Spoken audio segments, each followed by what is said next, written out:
A bit of a setback for the offense on day 2 of Patriots Training Camp. We'll explain what it means here on PatsCast. Offense! Stuck in the mud, dragging their feet. Passes! Welcome to PatsCast. I'm Brad Whitaker.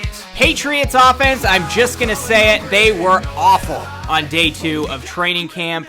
And I have to say, this reminds me a bit of when the last time the Patriots tried to implement a West Coast style offense under de facto offensive coordinator Matt Patricia. We all know how that turned out. It started with the offensive line. They couldn't block. They didn't know how to run the offense. Patricia had no idea what he was doing. And the Pats struggled all training camp, all preseason, and then eventually had to revert back to essentially a watered-down version of the Josh McDaniels offense just to win 7 games. Well, I know we're only 2 days into training camp here, but once again, Patriots are trying to implement a West Coast-style offense, and they're struggling out there. Maybe a lot of that has to do with the defense, and I've argued the Patriots have at least a top 10, arguably a top 5 NFL defense, and, you know, they're relatively young, but they have some real veterans out there, some real playmakers, some real stars, at least as much of a star as you can be on the defensive side of the football. But they're going up against a rebuilding offense, implementing a new system, rookie quarterback that hasn't played in New England since the start of his career, a banged up, struggling offensive line with players moving around all over the place. And because of that, it looks like the Matt Patricia offense once again. But I'm not going to worry because we are only 2 days in. Pads don't come on until Monday, and that will be a stronger indicator of just how this offense is looking. And like I said, they're up against a really great defense right now. They're getting everything thrown at them, and it's understandable why they would struggle early on. But you know, you look at the numbers of guys like Jacoby Brissett and Drake May, it doesn't look that bad. Jacoby Brissett went 8 of 11 in competitive drills and had 3 sacks, which isn't great. There's the offensive line for you. And Drake May went 9 of 11 in competitive periods with 1 sack. And ultimately, Brissett, overall, he targeted Hunter Henry, Juju Smith-Schuster, and Jalen Polk, and also connected with Tyquan Thornton 3 times during 7-on-7s. I'll get to Thornton more later. And Drake May got off to a slow start, but really, I know he went 9 of 11, but it was dink and dunk passes. They were check downs. He did throw arguably the throw and catch of the day, which went to Jalen Polk on a dig route. But if the most exciting thing is Drake May threw a receiver open on a dig route, that's not good. I mean, they were throwing some deep shots at day 1 of training camp. There were none of those deep throws. The safeties and corners, they corrected whatever issues they were having on day 1. And that didn't happen on the offensive side of the football. So, Brissett and May had an okay day, I guess you could say. I think one concern that really came up today with Drake May is when he was facing pressure and he had to step up in the pocket, his footwork kind of went back to the old way of doing things. I don't see it as much, but I was listening to Greg Bedard on EEI today, and he said that hitch that Drake May has still happening. I think it's better than it looked, and like I said, Tom Brady had a hitch for like 12 years, and it didn't really seem to affect him. He just got better when he got rid of it, but Drake May, his mechanics do seem to break down a little bit when he's facing pressure, which has to factor into the consideration of keeping him on the bench throughout much, if not all, of this upcoming season, because he's going to be facing a lot of pressure unless that offensive line gets their act together, and as of right now, they are not. More on the quarterback position, though.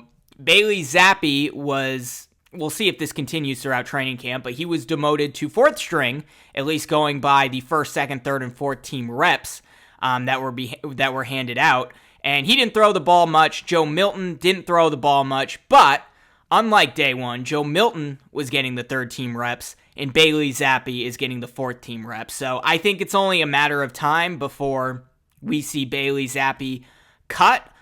Perhaps the Patriots will just want to keep him around as a semi-veteran who can be on the practice squad and, be impactful that way. But If I were Elliott Wolf, I would probably, especially at this point, if Bailey Zappe is already getting fourth team reps on day 2 of training camp, I would consider cutting him and then bringing in a veteran that can kind of sit on the practice squad. And Phil Perry and Tommy Curran were talking about this earlier. Get a veteran that understands a West Coast style offense, ideally someone that's played with offensive coordinator Alex Van Pelt before, and then the players can learn from him that way. But hey, if they want to put Zappe on the practice squad, it's unlikely that anyone's going to pick him up. Like it's not much of a risk there, and if you lose him, you lose him. But I would err on the side of cutting him at this point, unless, we see him move up to third team reps again, and Gerard Mayo and Van Pelt are just moving players around. That's a possibility. But the bulk of the work is coming from Jacoby Brissett and Drake May, which is good to see. Both had 11 passes in competitive team drills, and Milton and Zappe didn't really have that many. So it's a two-man quarterback race. I think the idea of Bailey Zappe being the backup when Drake May isn't ready, I think we can throw that out the window now, because I wouldn't expect Zappe to be out there much longer. But the reason the offense is struggling, not because of the receivers, and I wouldn't even say it's because of the quarterback. It's because of the offensive line, which, as I've said hundreds of times on this podcast, is the glaring red flag for this Patriots team heading into the 2024 season. And they had a new grouping out there once again on day 2 of training camp. Similar grouping. Chuksa Okorafor back at left tackle in the starting unit. Sidy Sow at left guard. David Andrews at center. Mike Onwenu, not at right tackle, staying at right guard as of right now. And the right tackle of the day, it was Calvin Anderson yesterday, was Vidarian Lowe, the guy who I don't think has ever had a successful block in New England. He's primarily played left tackle when players go down like Trent Brown. He's obviously not with the team anymore. But now he is, at least as of day 2 of training camp, the starting right tackle. Not Caden Wallace, not Calvin Anderson, not Michael Onwenu, who's back at right guard, his old position. So take from that what you will, but that's the reason Jacoby Brissett had 3 sacks. Drake May had 1. The offense felt rushed, and Drake May's throws were primarily check downs, dink and dunk plays on day 2 of training camp. In the backup line, Caden Wallace did play at right tackle there. We saw Nick Leverett at left guard, and Antonio Maffei got some reps with the second team at center and struggled pretty badly. So this is not a positive podcast. And it's something interesting that also came up. Devon Godshaw, we know there were considerations of him holding out alongside Matt Judon. Well, Matt Judon was out there the entire day of Patriots training camp once again. Godshaw, on the other hand, was missing. And he didn't participate in practice. He missed the first half of practice, then surfaced later in the day without a helmet and just watched team drills from the sidelines. So he may be holding in, if you will. Godshaw, you're missing him on that defensive line. They take a tremendous step back. So we'll see what happens with Godshaw and his contract situation. Elliott Wolf now has the incentive to work that out more so than Matthew Judon, who's basically accepted he has to play on his 1 year, $6.5 million contract at this point. 1 year remaining on his initial contract. So that's not great, but I'm not as worried about the defense, really just focusing mostly on the offense, and that's what people want to hear about. We have a new quarterback. We have some new receivers. Jalen Polk looked pretty good out there. Javon Baker stayed after practice with Drake May. Drake May staying late once again. The two worked together to get some extended reps. We're hopeful that he can be a boom player as a rookie. We know there's some red flag issues there, but Javon Baker has the potential to be a real contributor to this team right away if he can continue to develop, and he's certainly working on that with Drake May. So who had a good day? Well, the player of the day, at least on the offensive side of the football, had to be, believe it or not, Tyquan Thornton. He had 5 catches, including 2 against Christian Gonzalez. Really looks to have improved, been consistent out there. However, he did have one play where it looks like he ran the wrong route with Drake May on the field, and that was always kind of the issue with Tyquan Thornton. We know he's fast. We know he has decent hands, has a strange frame at like 6'3" and weighs barely more than I do. That's kind of strange, but he put on a lot of muscle this offseason, so that doesn't seem to be as much of an issue. But his issue has always been just picking up an NFL offense, running the correct routes, and today, even though he probably was the best receiver on the field, that issue came up once again. Jabril Peppers had a really good day. He had a pass breakup and overall was pretty good on defense. Dietrich Wise recorded a notable sack and contributed significantly to the run stopping. And I guess the Patriots running game really couldn't do much of anything. Like the Matt Patricia year, they're trying to run a wide zone scheme, and the defense is just finding every hole immediately, and Ramondre Stevenson can't make much of anything. And part of that had to do with Dietrich Wise, who had a pretty good day.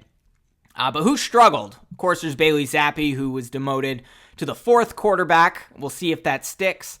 But the guy who struggled the most had to be Antonio Mafi, who was put at center with the second unit, had a snap ball go over the head of Joe Milton, and obviously the blocking didn't really work well with the amount of times that Drake May felt rushed and had to throw checkdowns.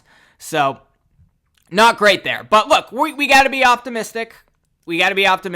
Gerard Mayo is a new coach. Overall, the practices look like they're efficiently run. It does look like an NFL team from what I've seen, from what I've heard. Alex Van Pelt implementing a new West Coast offense, unlike Matt Patricia, has actually run a West Coast offense before. So we all know it's going to take some time, but when the players make mistakes, of which there are many, he's going to be there to correct them, unlike Matt Patricia, who had no idea what he was doing. But one big difference, and this was talked about by Greg Bedard today, was West Coast offenses, their coaches really care about getting every play correct. They don't care about tempo. They don't care about pace. It's about rhythm and timing. And because of that, on offense, it's not like Josh McDaniels when he was there, where they were constantly mixing it up, calling audibles, running an up-tempo offense. There's a lot of standing around, and there's a lot of correcting, and there's a lot of taking time between plays. And that's a little bit different from what we've seen in New England, even of recent years, with Bill O'Brien and Matt Patricia essentially running the offense.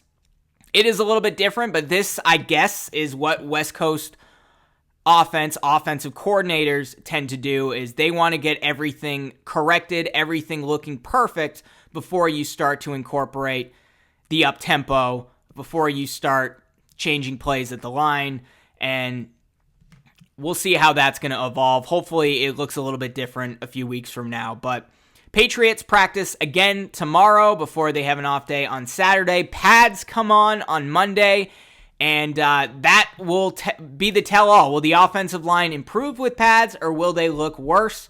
We will see. Will guys like Tyquan Thornton, who look great, look like they're going to make the team? Will they struggle once the players put pads on? And that's something we've seen with Tyquan Thornton. Yeah, he's fast. He has decent hands.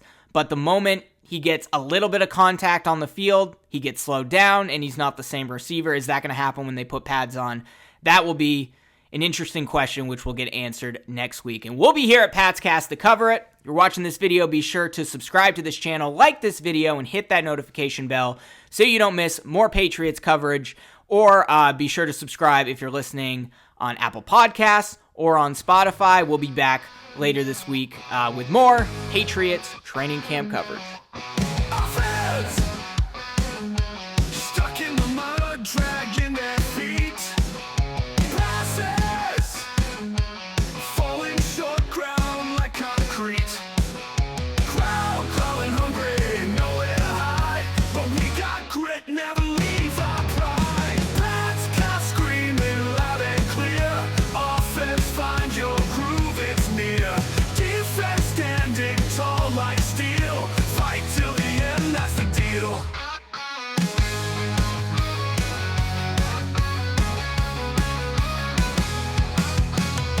Defense fierce, toughest in the league. Linebackers hit with brutal fatigue.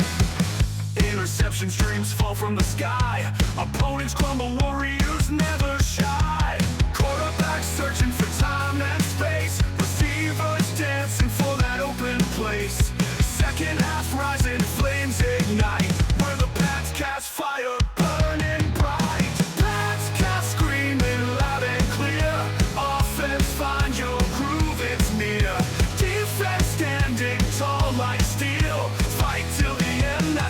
steel.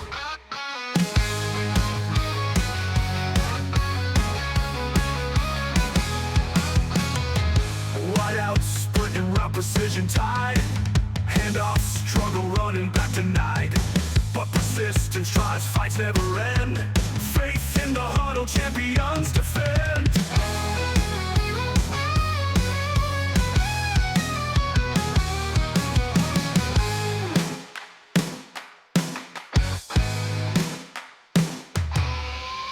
Wideouts, splitting round precision tied. Handoff, struggle, running back denied. But persistence tries, fights never end. Faith in the huddle, champions defend.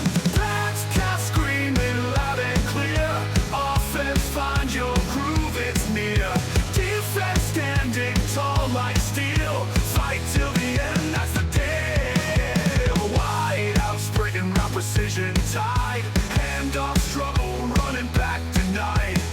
But persistence drives, fights never end.